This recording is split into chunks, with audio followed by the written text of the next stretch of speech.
I know what you're thinking. Isn't this a finance channel? And the answer is yes. Yes it is. But Brexit and Donald Trump seem to be occupying a lot of everyone's time at the moment, so I thought I'd do a quick diversion from the usual topics and give you my thoughts on why all this has happened. Few people expected the UK to vote to leave the EU back in June, me included. It seemed like an illogical decision to me, and the events immediately after, with everyone involved resigning and running away, seemed to reinforce the idea that no one had a clue what to do about it.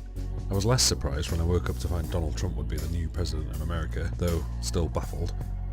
It has been suggested that we are now living in a post-factual democracy, that the truth now has less importance than rhetoric. This is a problem that has been festering for decades, and it stems from the flow of information.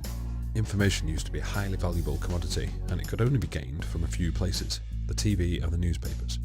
But a newspaper's purpose isn't to share information, it's to sell, to get you to hand over your money. There are good newspapers and bad, but they're all designed to make money. Over time, newspapers and TV news began to realise that people pay the same, regardless of how factually correct an article was. No one does any fact-checking these days, and the sheer volume of articles make it a daunting task, if not impossible. It takes more effort to write an accurate article than an inaccurate one, as you have to spend much more time researching and checking. It's not hard to imagine under-pressure journalists cutting corners and gradually forsaking quality to meet deadlines. In addition, they worked out that bad news sells more than good news. This effect has compounded over time, and some studies have shown that there are now 17 negative news reports for every one positive one. This constant barrage of bad news has deeply affected our belief in our surroundings.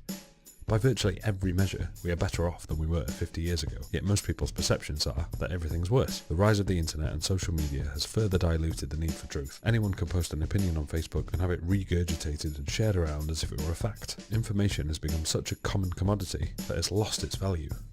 So, people are constantly being told how bad everything is. Immigrants are stealing your jobs, we're sending all our money abroad, crime is out of control, the future's bleak.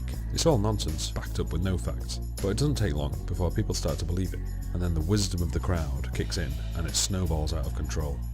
Then all you need is someone to come along and promise change, and the momentum of the unhappy crowd propels them on a wave. The Brexit campaign and Trump both talked a lot about how bad things were, and because people were used to hearing it on the news, in the paper, on Twitter, they just went with it.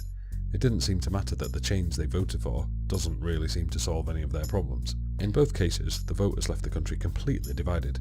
The two camps are extremely polarised, and it's tempting to think of the other side as the baddies. But it's important to remember, we're all citizens together. People have not suddenly changed, but a growing section of the population has revolted against the status quo and rejected the establishment. If you're on the losing side, try to think of the huge number of people who were mad enough to vote the way they did. And if your team got in, think about how dismayed the other side are, and then try to work together. It's not good to have half the population feeling so unhappy either way. Maybe this will lead to large-scale political reform, which would be a good thing. Our antiquated two-party systems are woefully inadequate in the modern world. Maybe we will shake up the media and demand regulation on information to ensure some kind of factual standard is obeyed. I don't know, but it's important we work together and learn from our mistakes, otherwise we're doomed to repeat the past. And last time a guy came along promising change and polarising opinion, it didn't end too well.